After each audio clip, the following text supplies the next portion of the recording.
Hi guys, Candace here. I am here with Coach Lori.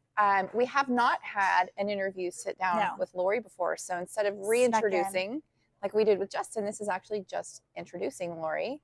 Most of you guys know her, so this is not a surprise. I don't No. think you're a surprise for anybody. Most people know. Not Most- anymore. Yeah, so Lori is primarily in our 5 a.m., occasionally our 6:30 a.m. class, often on Saturdays, and pretty much for almost all of our events. I try, Yeah, like you're pretty much try. always. except when the Hanging babies out. come to visit. Well, when the grandbabies are here, you have to. Well, you did bring. I you brought one. Yeah. Yeah. He's cute. Yes. He's really It's cute. chunky. He is so chunky. I love a chunky baby. Yeah, so if you guys haven't had a chance to be coached with Lori, she primarily is our Thursday afternoon coach. Yep. And so filling a big hole for us there. She is amazing. I've taken her class. It's a lot of fun. But yeah, let's get to know Lori. Okay. Where are you from? That's a very complex question. Yes. My dad was in the Army. I was in the Army. So Yes. I say I'm from Alabama because that's where I was born and lived till I was like 10 years old. Okay. And then we started moving around. Yes. So That's why you guys roll tide. that's one of the reasons. I was raised that way, but then I went to Alabama, did my undergrad there. Okay. So That's fair. Yeah. But yeah, so I grew up Alabama. We lived in Florida for a couple years, Fort Leavenworth, Kansas for a couple years, and then I graduated high school in Northern Virginia. So literally just all over the place. A little bit. And then once you joined the Army, then we did it all again. all over again. Yeah. And then you ended up with this guy. Yeah, he and I met in El Paso at Fort Bliss in 2000. Unbeknownst to us at the time, we signed in on the same day. Did you really? We did. What? How serendipitous. I know. That's It worked kind of out. sweet. How did you guys end up here in Clarksville? The Army. So we were both still active duty. Mhm. And we were lucky enough, we always got stationed together. Oh, that's really Yeah. nice. Yeah. I think that's how we ended up in Fort Polk. Because Yeah. we were like, it doesn't matter as long as we're together. And they're like, well, we got something for you. Guess what we got? But yeah, so the Army brought us here in 2016. And I was at Bach doing what I do now, doing anesthesia. Jeremy retired in 18 Mm-hmm. and I retired in 2020. Almost 5 years now. Almost 5 years. Yeah. And you guys stayed We stayed for Noah. Yeah. for Noah. We wanted to he liked it here. And we wanted him to be able to finish school and have that stability that at least I didn't have. And his sisters didn't have. So, and we liked it. We didn't know where else to go. I feel like a lot of people stay in Clarksville, though. It's really, I think, a good family-friendly area. Yeah. Yeah. I mean, me. it's the right size. It's, though, getting bigger, but I mean, it's not too huge. It's not like Nashville, but there's enough to do to keep you here. The schools are, at worst, decent. Yeah. They're good schools and just good people and community. You know what I like, too, about being from here now? I consider myself from here, but I grew up in Texas, and so everywhere is like 3 to 4 hours away. Yes. But that's like just the next major city. Like to get across Texas, it's 12 to 16 hours or 8 hours or wherever. So everything is a day drive just to get out of the state. So you end up not ever really leaving. But for us here, if it's 4 hours away, that could be Louisville, it could be St. Louis, it could be past Memphis. Like it's all over. It can also still be Tennessee. It could also still be Tennessee, Gatlinburg, But like wherever you go, you're somewhere almost like completely different. Yeah. There's a lot of stuff. Different environment. Yeah, and you can kind of like offshoot and go within a day's drive anywhere you really want to go. For sure. So I like that. I do too. About Clarksville. Yeah. Because you guys also drive to Florida. We drive to Florida at least once or twice a year. Right. So go visit. Mm-hmm. Yeah. Go beach it. Go beach it. When did you start CrossFit? Consistently about 11 years ago. Oh, wow. Yeah. Okay. The first time I tried it, though, was in probably 2010, 11 was the first time I tried it. Early on. Yeah. Yeah, because I started, I don't even know how I got introduced to it. I think it was a guy in my anesthesia class. Mm-hmm. And then there was a gym right down the street from our house. I mean, closer than this is to my house, to your house even. And we were going in the morning for a few months while I was in phase 1, which is all the classroom part of anesthesia school. But once I got into the hospital, into the clinicals, it's a lot. I did PT tests twice a year. Yes, that's fair. But then I got back into it in Fort Polk. Good thing. Yeah. Oh, yeah. That's where we made all of our friends there. Yeah. Between his job, my job a little. There just weren't as many people that I worked with, but mostly between his job and our gym at Fort Polk. Yeah. That was our family there. Gyms are such a good place to make friends, I feel Absolutely. like. Yeah. What brought you to Blue Light? Convenience, for one. Yeah. Literally 3 miles from my garage to this parking lot on the nose. So close. So we've been going to another gym in town and saw your sign, coming soon. And trust it felt like that for me too. Oh my gosh. And Jeremy, so the other gym we went to, it was very convenient for me to get to work. But he was at the point that he's like, it's just so out of the way, and he wasn't doing anything with it, or very, very little. So once we saw you guys opening up, he's like, I'm going to go there. I said, well, I'm going to go where you go. Yeah. So here we are. I love that you guys do CrossFit. I mean, you don't always do it together, but you guys do. Yes. It's together. Yeah.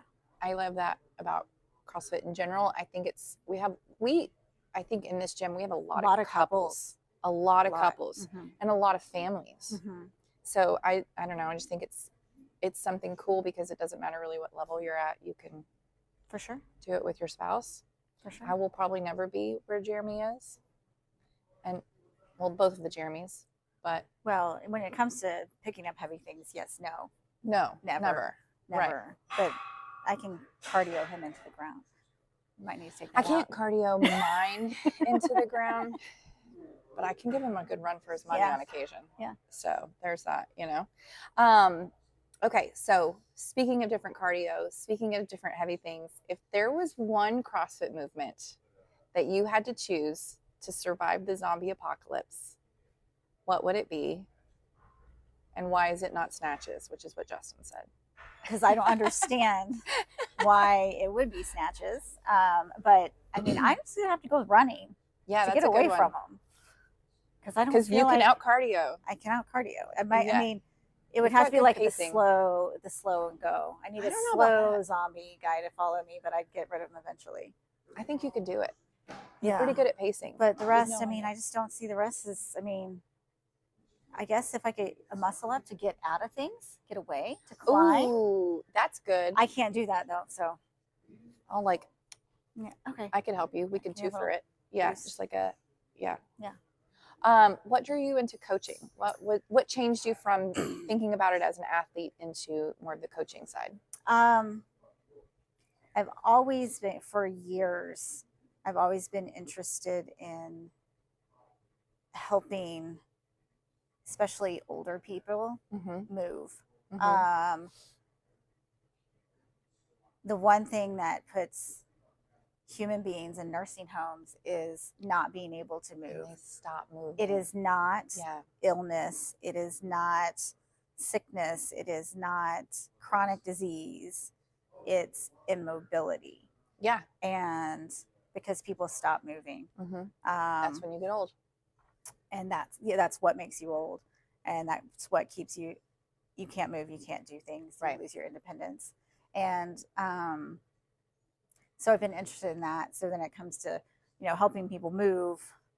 And then I think I've told you before, in my head, somewhere down the road when I'm no longer working my full-time job or at all, I would love to get into starting a seniors class or something like that. Yes. For that purpose, to help people move. I love that.